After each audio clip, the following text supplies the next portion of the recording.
आज परत मला कॉलेजला यायला उशीर. अहो गाडी चालवता येत नाही तर कशाला चालवता उगाच? अहो ऐका माझं. अहो ऐका काय ऐका. एक मिनिट.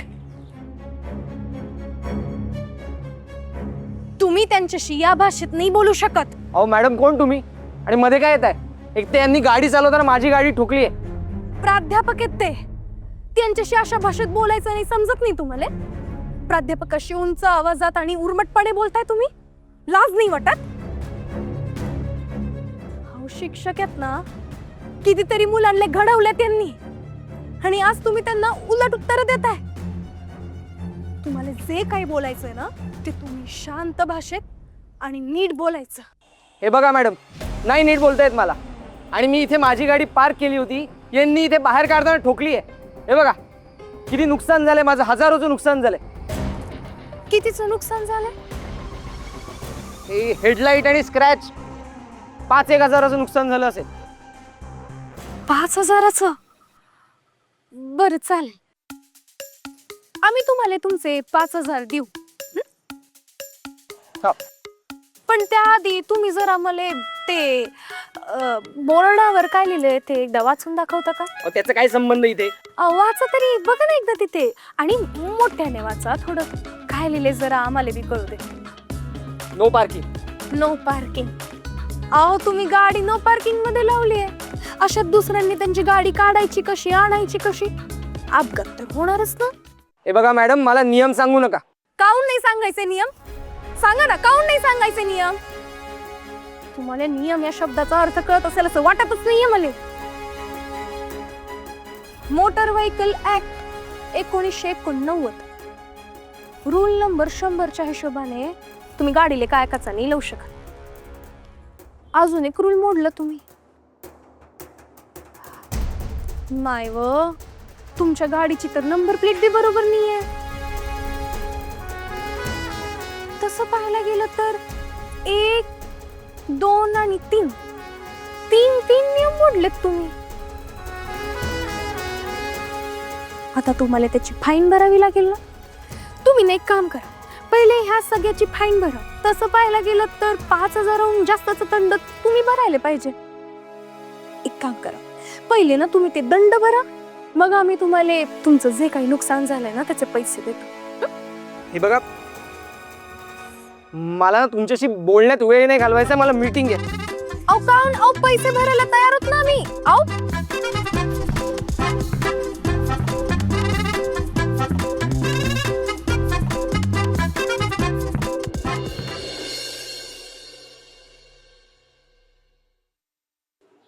तू माझ्या क्लासमध्ये बसत नाहीस तरी मोटर व्हेकल ऍक्ट अगदी व्यवस्थित शिकली असतो. सर, ते तुम्ही जे काही शिकवता त्याचा खरी अभ्यास करते मी. चांगली वकील होण्याचे सगळे गुण आहेत तुझ्यात.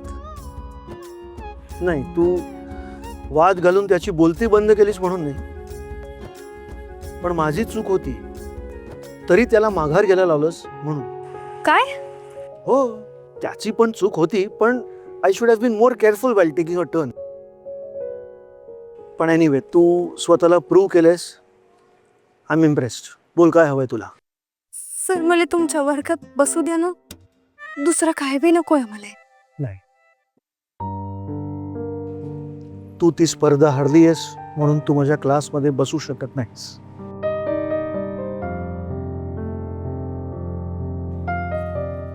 दुसरं काहीतरी माग.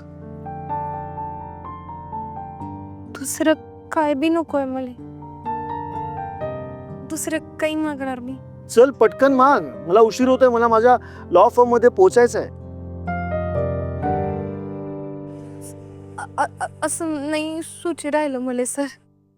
माझ्या लॉ फर्म मध्ये पेड इंटर्नशिप करशील? मला असिस्ट करण्याची संधी देतोय मी तुला. म्हणजे नोकरी म्हणताय का तुम्ही? हो, नोकरीच.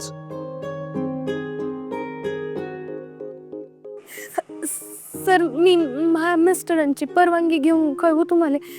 एकच मिनिट, फक्त 1 मिनिट सर. मी गाडी स्टार्ट करून निघेपर्यंतचा वेळ आहे तुझ्याकडे, फक्त तेवढाच. हा, आले.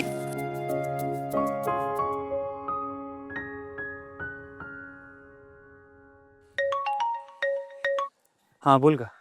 हॅलो अहो ऐका ना तुम्हाला ते माझ्या कॉलेजमधले प्रोफेसर माहिती आहेत ना, ते प्रोफेसर नानावटी. अहो तेच जे मला त्यांच्या वर्गात बसू देत नाही. अहो त्यांनी मला त्यांच्या ऑफिसात नोकरी करायची संधी दिली आहे. मी मी करू का नोकरी? अगं वल्लरी, हे नोकरीचं भूत तू उतरलंच नाही का अजून?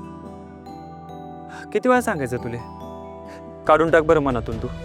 अहो नाही, नोकरी म्हणजे नोकरी नाही आहे ही. ते काय ते त्याला इंटर्नशिप असं काहीतरी म्हणतात. म्हणजे कसं असतं, ते शिकता शिकता आपल्याला नोकरी करता येते. आणि अहो ते खूप मोठे वकील येतो. मी त्यांच्याकडे काम केलं ना तर मला खूप काही शिकायला मिळेल. अगं हो, अशी संधी पुन्हा पुन्हा नाही येतो. मला सांग, तू हे पैशासाठीच करी राहिले का? नाही नाही, अहो पैशासाठी नाही करी राहिले मी. मला खरंच खूप शिकायला मिळालं त्यांच्याकडे. करू द्या ना हो. चालेल मग, हो सांगता येईल. चालेल. थँक्यू बरं का. ठेवते मी. बरं ठेवतो.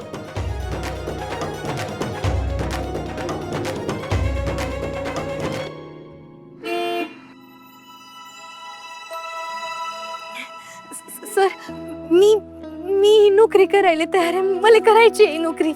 उद्या 8:30 वाजता माझ्या ऑफिसला. आणि हो, तू नोकरी करता करता अभ्यास करतेस म्हणून तुला कोणतीही स्पेशल वागणूक मिळणार नाही. अभ्यास आणि नोकरी दोन्ही नीट झालं पाहिजे. हो सर. आणि हा, माझ्या ऑफिसमध्ये स्ट्रिक्ट ड्रेस कोड आहे, फॉर्मल. साडी नेसून आलीस तर तुला परत जावं लागेल.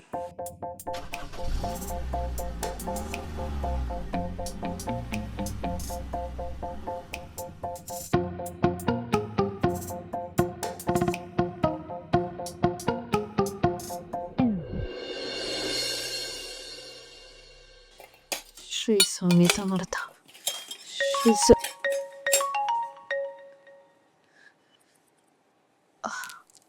हॅलो. हा बाबा बोल. प्रेरणा, बाय कामात असस? नाही, कामात म्हणजे ते आजचे डबे जायचे आहेत ना, तर त्याचीच थोडी गडबड असे. नाश्ता केलंस? कामात असलंस ना की तुका काय सुचत नाही ठाव कामा का? काय खाल्लंस तरी? हो, छान पोळी खाल्ली असा. देवा, अगं तुला बाळ असा ना आता काय खाल्लंस म्हणत विचारत असते. माम, गप्रवा गो. प्रेरणा, नोकरीचा काय झाला तुझ्या? मिळाली? नाही गे, म्हणजे मिळतली लवकरच, पण ते जॉब मार्केट पण टाईट असे ना. तर माका काय कळणार नाही हा? काट कसर करून संसार कसो करायचो ना त्या तुका कळणार नाही. झाली हिची टेप सुरू झाली. तुम्ही घबरावा, तुमका मी सांगण ठेवतोय. किती दिवस लागतले गो नोकरी मिळाक? ते असं कसं सांगू मी आई? म्हणजे मी अर्ज केला आहे ना, मिळतली लवकरच, काही महिन्यात.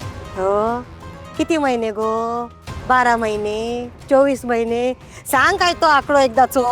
हा, हैसर आम्ही कसे करतो ना, तुका काय कळणार नाही गो थैसर. हा, हल्ली अर्धे पैसे पाठवतोस तू. महिन्याचा खर्च कसं भागवतोय सांग ना माका. हा, त्या घराचा छत पडला, त्या पावसाच्या पाण्यात आम्ही वाहून गेलो, मेलो, तर तुझ्या नोकरीचा काय उपयोग गो आमका? गप्प गे आई, काय बोलतायस? मी पाठवतोय, साठवतोय ना पैसे. करू छताचं काम पण. होय, तोपर्यंत आम्ही मरतो.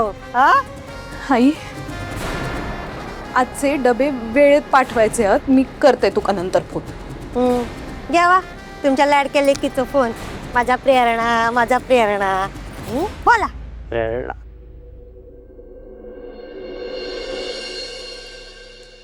कंटाळा आलाय आता मला. थकून गेलीये मी. ओझं वाटायला लागलंय आपल्याच आई वडिलांचं. मला माहिती आहे हे चुकीचं आहे, पण तुमच्याकडे मन मोकळं करू शकते असं वाटलं.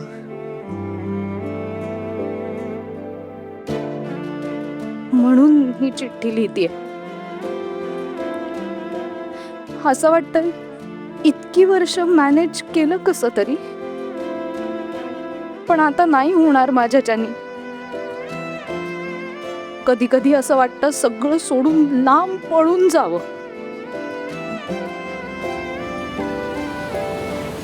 जिथे बिल्सच्या ड्यू डेट्स नसतील, महिन्याचे खर्च, जबाबदाऱ्या आणि अपेक्षा नसतील, कसलंच ओझं नसेल मनावर. अशा ठिकाणी जाऊन तासन तास काहीही न करता फक्त शांत बसून राहायचंय मला.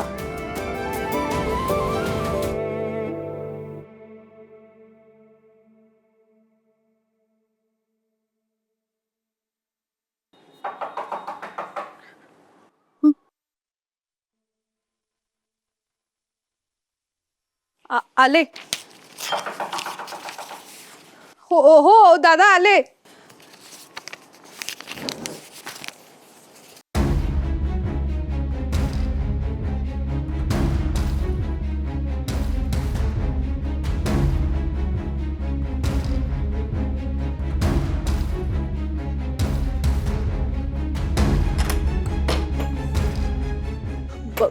बरं झालं दादा तुम्ही आलात. मी कॉलच करणार होते तुम्हाला. फक्त एक काम कराल का, त्या गोखले रोडवरच्या मावशी आहेत ना, त्यांना आधी डबा द्या, कारण 5 मिनिट जरी उशीर झाला ना तरी त्या खूप कटकट करतात. हो चालेल, ओके ताई. थँक्यू.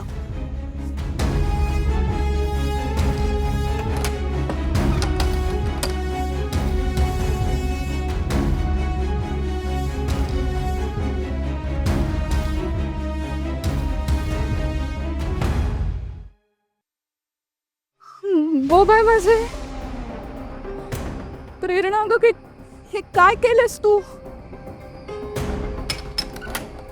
दादा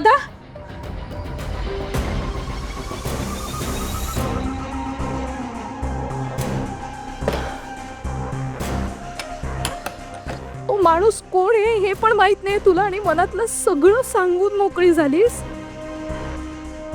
आयुष्यातली खूप मोठी चूक केली आहेस तू आज.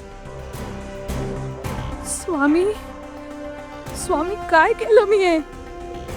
नाही ग मम्मी, अगं मला नाही जमणार खरंच साताऱ्याला यायला. अगं असं काय करते मी तू? आता तुला मम्मीच्या बर्थडेला बी यायला जमणार नाही का? अगं किती दिवस झाले भेटली नाही. अगं ये ना बर्थडेला. अगं मम्मी तुझं बर्थडे म्हणून काय झालं? मला इथे सुट्टी कशी मिळणार आहे? अगं माझे सगळे शूट लाईन अप आहेत. आता तूच सांग ना मी कसं येऊ? हो ग, अगं आता तुला मोठा रोल मिळालाय, मग शूटिंगचं काम पण जास्तच असेल ना. मिट्टू, अगं पिक्चर कधी येणार तुझा? आणि ते पण करणार असतील ना. अगं ते काय ग, अगं पब्लिसिटी ते पण करणार असतील ना. अगं पब्लिसिटी नाही, पब्लिसिटी. हा ते ते फिल्म रिलीजला आली ना की ते पब्लिसिटी स्टार्ट करतील, मग मी कळवेन ना तुला. हॅलो मम्मी ऐक ना, मला शूटला जायचंय, मी ठेवते हा फोन, बाय. खोटं बोललीस ना आयशी? एवढे कसले शूट असतात तुझे? हो बोलली खोटं. तिला वाटतंय ना मी खूप बिझी आहे, माझे शूट सुरू आहे, माझ्या दारासमोर प्रोड्युसरची लाईन लागली आहे, मला एका मोठ्या फिल्म मध्ये मोठा रोल मिळालाय. वाटतंय ना तिला? तिला वाटतंय म्हणजे उगाच वाटतंय तिला? तू खोटं सांगितलंयस म्हणून वाटतंय ना तिला. उगाच कशाला असं कोणाला काही वाटेल? हो बोलली खोटं. खोटं बोलून येतं काय करू? माझा पप्पा ना तिथे लग्न लावायला टपलाय माझं. आधीपासूनच ना या सगळ्या गोष्टीला ना विरोध होता त्यांचा. आमच्या इंडस्ट्रीमध्ये सरसकट सगळे वाईट असतात असं वाटतं त्यांना. What? My God, man so typical. हो टिपिकल आहे म्हणूनच तर सांगते. तर त्यांना कळालं ना की माझं इथे काहीच होत नाहीये, असं बोलवतील आणि साताऱ्याला लग्न लावून टाकतील माझं. अगं पण हे सगळं किती खरं असलं तरी आईच्या वाढदिवसाला साताऱ्याला जाऊच शकतेस तू. नाही म्हणजे तिला वाटत असेल तुझं शूटिंग आहे किंवा तुझं मूवी रिलीज होणार आहे तर तिला सांग की डेट पुढे गेली नंतर आहे शूटिंग. पण ऍटलिस्ट बर्थडेला तरी जाऊन ये ना, म्हणजे तिला बरं वाटेल. हो अगं, पण अजून एक प्रॉब्लेम आहे. अरे देवा, आता काय नवीन? आईला ना मी म्हणाले होते, मला ना एका मोठ्या फिल्म मध्ये रोल मिळाला ना की मी तुला पैठणी घेऊन देईन. पण आता तिला कसं सांगू की मला मोठ्या फिल्म मध्ये एक छोटासा हिरोईनीच्या मैत्रिणीचा रोल मिळाला. परडेवर काम करते मी एका मजुरासारखं. तू सांग ना, कशी घेऊन देऊ मी तिला पैठणी? अरे मिठू, एवढंच ना, तुझ्या आईच्या पैठणीसाठी आम्ही सगळे कॉन्ट्रीब्युशन देऊ. आपण सगळे पैसे काढू आणि तुझ्या आईसाठी पैठणी खरेदी करू. शी विल बी व्हेरी हॅपी. हो, पण नको अगं. कॉन्ट्री काढून आईला पैठणी देण्यात काय मजा ना. हो पण हो तर पैसे जमवणार कधी, पैठणी विकत घेणार कधी आणि साताऱ्याला जाणार कधी? मिठू यार, मलाच वाईट वाटतंय. वाईट तर मला पण वाटतं अगं माझ्यासाठी, पण काहीच प्रॉब्लेम नाही. तो दिवस येणार. इतकी वर्ष मी ज्या रोलची वाट बघत होती ना, तो दिवसही नक्की येणार. त्याशिवाय नाही जाणार आहे मी साताऱ्याला रिटर्न. अगं, इकडे यायच्या आधी ना मी खूप बोंबाबोंब करून आली आहे की मी मुंबईला जाऊन खूप मोठी स्टार होणार, खूप पैसे कमवणार. त्यांना जर कळालं ना की माझं इथे काहीच होत नाहीये, ते बोलायला मोकळे होतील की ही लूजर आहे. आणि तो आनंद का देऊ मी त्या लोकांना?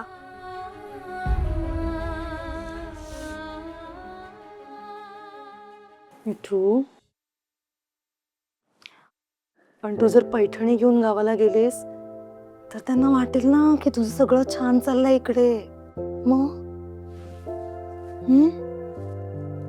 पण अगं, कुठे चाललंय छान सगळं माझं? पण काहीच प्रॉब्लेम नाही. एक दिवस नक्की येईल जेव्हा फिल्मच्या मोठ्या पोस्टरवर ना ह्या मिठूचा फोटो असेल. उम्मीद पे दुनिया कायम है भाई, और उम्मीद नहीं छोड़ना चाहिए. आता मी साताऱ्यालाच जाईन, ती ग्रँड एंट्री घेऊनच.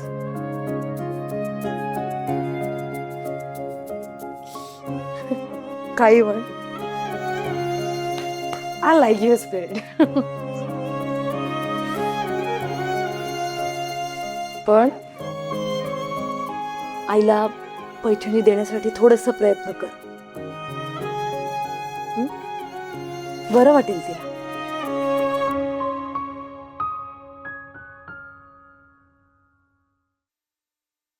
हा, खूप दुकानात जाऊन पाहिलं मी, पण सगळीकडे ते फॉर्मल कपडे खूप महाग येतो. अरे देवा, साडी नाही चालणार का नव्या ऑफिसमध्ये? नाही ना, ते सर सांगत होते ना की ते त्यांच्याकडे फॉर्मल कोड आहे. पॅन्ट शर्ट आणि उंच टाचांच्या चपला. अरे शर्ट पॅन्ट आणि उंच टाच्याच्या चपला घालून पण तेच काम करणार ना? हो, पण ते काय आता ते म्हणाले की कॉर्पोरेट कल्चर का काय काय ते म्हणतात त्याले. हा, साडी आपलं कल्चर आहे. जाऊ दे आता, नियम असेल तर तुला घालावंच लागेल. कसं करशील का आता? ते मी इथं कोणाला विचारू का? नाही म्हणजे मनीषाच्या मैत्रिणी असतील इथे राहायला, विचारून बघतो मी. अहो पण तेवढा वेळ कुठे माझ्याकडे? उद्या सकाळीच जावं लागणार आहे ना मला ऑफिसले. मला तर वाटतंय उगाच घेतलंय मी ही काम. ए वल्लरी, असं नको बोलू तू आता. तूच म्हणालीस ना तुला पुढे जाण्यासाठी या नोकरीचा उपयोग होईल.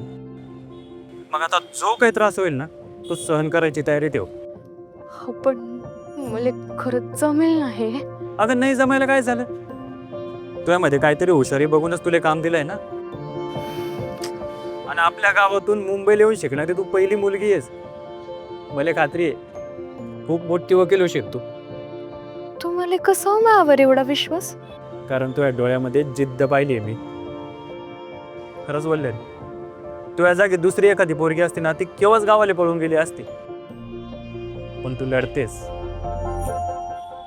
आता कसलीच काळजी करू नको, तू फक्त जिद्दीने लढ. मी आहे ना.